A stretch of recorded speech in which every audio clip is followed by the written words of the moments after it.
Hello, everyone, and welcome back to some more Rome 2 land battle action. We have a 3v3 for you here. This one's been sent into us. Am I stumbling over my words already? Hopefully, that was the one and only time. This one's been sent in to us by Eric.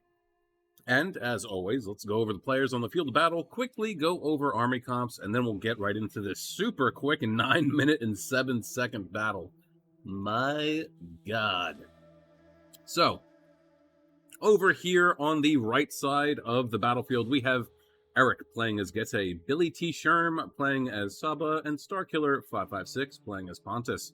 And over here on the left, we have what is this? B Zunic B Zunic 0 playing as Macedon, Another playing as Boei, and Jet, Chair of Foul playing as Sparta. All right, so we'll go over these guys over here. We'll go over their army comp, and then we'll go over these mad lads over here. So, Boei is bringing, we do have some noble horse, and it looks like a lot of Celtic warriors across the board. This, by the way, I should preface, is if I remember correctly, a small funds land battle. So we're not going to see a lot of units on the field, but those also do prove to be a little bit more interesting, as you have to be, at least I feel, a little bit more tactically aware, and also you have to utilize the units that you have. It's also kind of a balancing act of, do I go full-on expensive high-tier units, or do I go with some low-tier, lower-end units? So Sparta is bringing, we have some Royal Spartans, Spartan Hoplites, and Royal Spartans. And then Macedon is bringing, we have one unit of Cretans, Royal Peltists, and then 2 Foot Companions. So this, I like their setup, though. I really, really like this setup. Boei on the wings, Macedon in the middle, Sparta in the rear, backing them up. Saba is bringing lots of camels.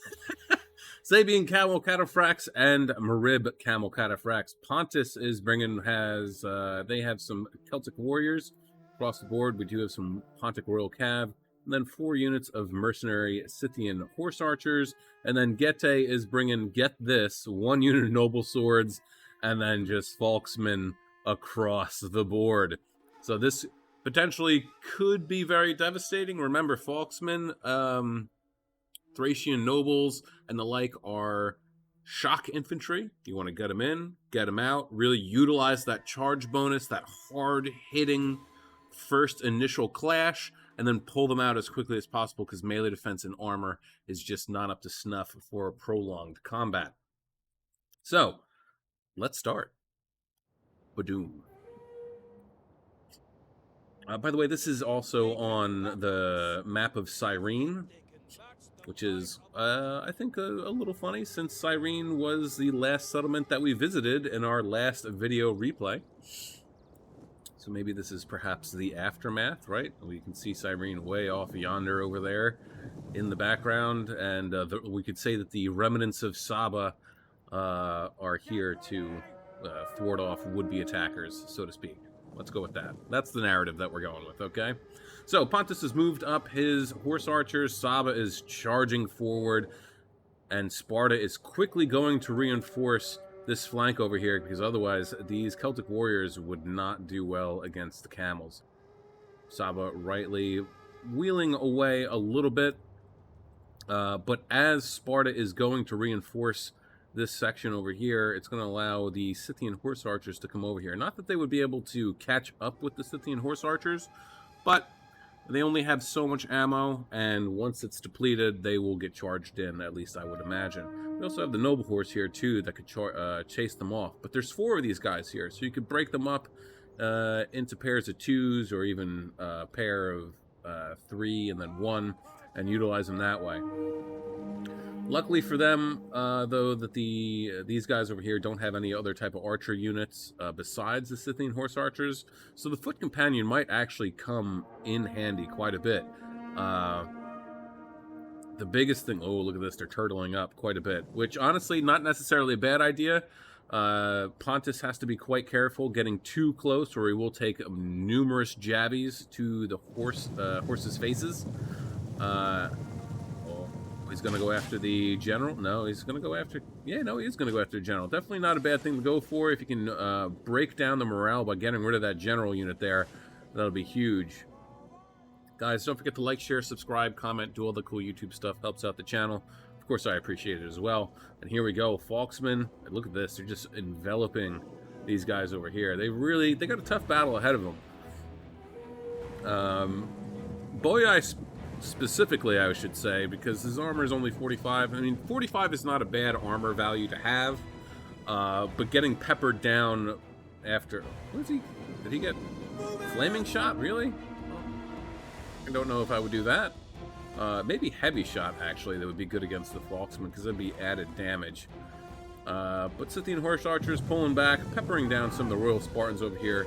Spartan Hoplite's going to try and charge after these Sabian Camel Cataphracts, but unfortunately that's going to leave them way, way open, and now they're out here by themselves completely. Camel Cataphracts going to come in for a big charge with the Falksmen follow up. And here we go. Falksmen going to charge right on in with their giant meat cleavers. They're going to do some great AP damage against the Royal Spartans. They are winning decisively, naturally, because they have terrible armor and melee defense. But this is where they need to pull them back out and then charge in the Celtic Warriors to let them deal with it. And there it is. Perfect. Love to see it. Falksmen, however, over here are going to get a nice little rear charge. Look at that. Sparta charging right after. Going to get a little rear charge onto these Spartan Hoplites. I mean, the Celtic Warriors did get a jabby toss off, but that was about it. Meanwhile, over here, Falksmen not doing too great against the Celtic Warriors here, but we got the Pontic Royal Cab going to come in for a big charge as these guys are routing. Let me slow this down real quick. I know I always say that it's never a good idea to charge into the back of your own units because you're not going to actually get that charge off. However, I would make an exception here because the unit is so depleted and they're getting ready to rout that the cav here probably would be able to filter through and actually get a decent charge off on the Celtic Warriors. Look at that. They took a pretty big hit, down to 85 men. They are losing slightly. But now here comes the Noble Horse General. He's going to charge after these Falksmen, and that is a terrible idea because Falksmen get a hidden bonus against cav units. So yeah, anyway, back to it. Royal Peltis haven't thrown any of their jabbies yet. Falksmen still charging in. Look at this. Managed to find an opening here after these Celtic Warriors have routed, and these Falksmen are going to be able to go and charge right into the rear of one of these units, or even continue on into the back of the Foot Companion. But instead they're going to charge after these Celtic Warriors. They are getting peppered down, though, in the rear, so these Celtic Warriors aren't going to do too well.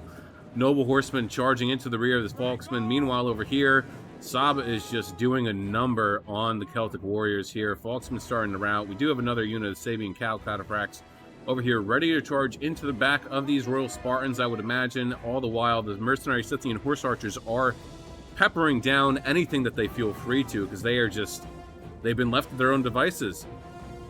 Boyai is having a terrible time. General's starting to get chipped away slowly but surely, and that's why getting into prolonged combat with these Falksmen is a terrible idea. General's actually dead. Now these Celtic Warriors are going to suffer a morale penalty because of that. Sabian Camel Cataphracts getting a nice little charge in on these Celtic Warriors, and now Macedon is effectively alone over here. Sparta has gotten drawn away by the Falksmen and the Celtic Warriors from Pontus and Getae. And now the Foot Companion are going to be left to their own devices. Facing the wrong way, they're getting charged in the rear over here. Pontus still having a... ooh, his naked swords. I didn't even realize that. This might not be a good time to charge forward these naked swords, get into the rear of these Foot Companions, and just really shred them to bits. Meanwhile, still, the Foot Companion... they are winning decisively because he is reforming the line, but here we go. Naked Sword's going to come on over here and cause some havoc for these Foot Companion over here. Cretan Archers down to 27 kills, down to 44 men. They are routing. They're going to be gone off the battlefield quite soon. And meanwhile, mercenary Scythian Horse Archers are just taking it. They're relaxing. They've done what they had to do. Meanwhile, Pontic Royal Cav still moving around, looking for a target to go after. Sabian Camel Cataphracts looks like they possibly will charge into the rear of these Royal Spartans as these Spartan Hoplites are left kind of dazed and confused, not really sure what to do. Back, warriors, back! My God, Royal Spartans sending off a unit of Falksmen. It seems like Sparta is going to be the last faction left on the field here from. Back! I can't even say the defense because it's not necessarily a defense or attack because it's not a siege battle. But you know what I mean. Foot companions are completely surrounded here, though. They're doing all right. 160, 170. They are getting quite a bit of kills, so they are doing pretty good. But yeah, they're going to lose slowly but surely. I mean, the Naked Swords and Celtic Warriors are losing. Combat's even for the Foot Companion, though. It's not winning slightly or winning decisively. Once these Camel Cataphracts get around here, though, which I'm sure is about to happen, they'll be able to charge into the rear and really smash the line. This unit of Foot Companions up to 46 kills, down to 103 men. And they're going to come over here and possibly get into the rear of these Celtic Warriors. No, it looks like he's going to try and reform his lines somewhere. Sparta, on the other hand, still holding on for dear life, not doing too bad. The Royal Peltist General up to 71 kills, down to 75 men, not doing too hot. And the Scythian Horse Archers still just hanging out, ready to mop up anything that needs to be, or even get engaged when they need to be, for that matter. Because honestly, they definitely have plenty of ammo left, so if the fight over here with the Spartan Hoplites doesn't go as well or as planned, they could definitely kite away and pepper them down until they wither away into nothingness. Meanwhile, Foot Companion over here, 293 kills, not bad. They did pretty well for themselves despite being surrounded, but they are unfortunately wavering and they will be destroyed. Same with this unit here. They get charged in the rear by the Camel Cataphracts, even though they tried to turn around. Oh, he had them out of pike formation. That's, well, he probably had them out of pike formation to try and to move them around a little bit quicker, but what are you going to do? Now it is left to Sparta to try and win this. Unfortunately, though, there's only 30 seconds left in this one, and I do not think that they're going to be able to pull this off in any way, shape, or form. Saba just charging in his camels along with Pontus's Royal Cav. Spartan General's holding on for dear life, but two of his units are starting to waver along with one of the Falksmen. Was that 350 for the Noble Sword General? Love to see that. And there it is. 5 seconds left. And this one is over. Nice. Nice quick land battle. Love to see it. These are fun. Small, fun land battles are...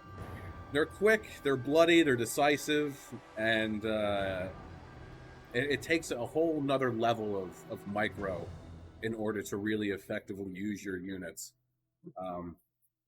So let's get into it, shall we? So, Eric with 905 kills, 361 for his general. And then the Falksman, 40, 62, 9, 11. Ooh.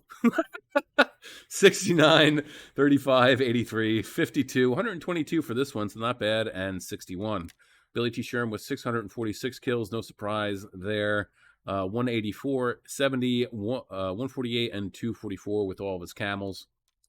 Starkiller 556 with 922 kills, 89 for his general, 61, 76, 88, and 80 for the Scythian Horse Archers. Celtic Warriors 98, 74, 168, 114, and then 74 for the Naked Swords. B Zunic 0 with 489 kills, 81 for his Royal Peltist General, 27 for the Cretans, 294 for his one foot companion, and 87 for the other. Another with 877 kills, 218, not bad for his Noble Horse Gen, and then his Celtic Warriors 70, 78, 36, 2, 60, 92, 53, 125, and 143, so pretty good on those two units. And then Jet Chair Fowl with the 539 kills, 163 for his general, 34 and 250, awesome for the Royal Spartans, and then 92 for the Spartan Hoplites. Macedon, I think, he spent too much money. I love Foot Companion, I really do. I never use pikes whenever I do play, even though I haven't played an online battle in God knows how long. I never use pikes. I love these guys, though, because they are the best pikes in the game. However, I think he would have done better if he had brought what's the hoplites? I'm drawing a blank here. Someone please let me know in the comments what the hoplite unit is. Same with the general too. I think he would have been better off if he had brought the shield companion. Is that what it is? Right, shield companion. I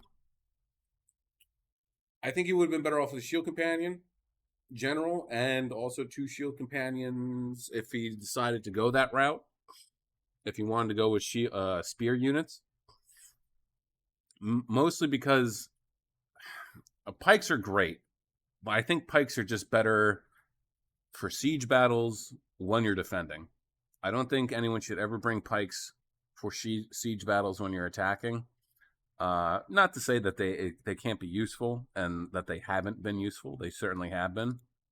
I just think it's better to have sword infantry instead when you're on attack.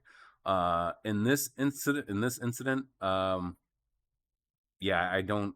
This was not a good idea because they're so susceptible to rear charges and getting attacked in the rear. They're really only good for literally one direction, and that's forward, whatever's in front of them. So I think he could have had a little bit of a better army build. If he had gone with thorax swords, I think that they might have had a little bit better of a time. Not only because that they have a better melee defense value, but also because they have javelins. So you would have been able to utilize those javelins a little bit better. So yeah, I mean, that's just my 2 cents. Whether it's right or wrong, who the hell knows? It's my opinion. And much like assholes, everyone has an opinion, right? I know that's not the actual euphemism, but there it is. But yeah, this one was great. Love these quick and bloody land battles. They're lots of fun to go after, or to narrate and describe and cover. Makes me feel like I'm, I don't know, narrating a horse race. Would that be correct in saying so? I mean, I was like talking a mile a minute, right? But anyway, that's going to be it for me today, guys. I hope you enjoyed this. I know I did. Love these battles. They're fun. I know I said that like 17 times, but there it is. And as you all know, have a great day, morning, evening, afternoon, night, whatever time of day it is, wherever you are while you're watching. Just have a good one. Peace out, guys.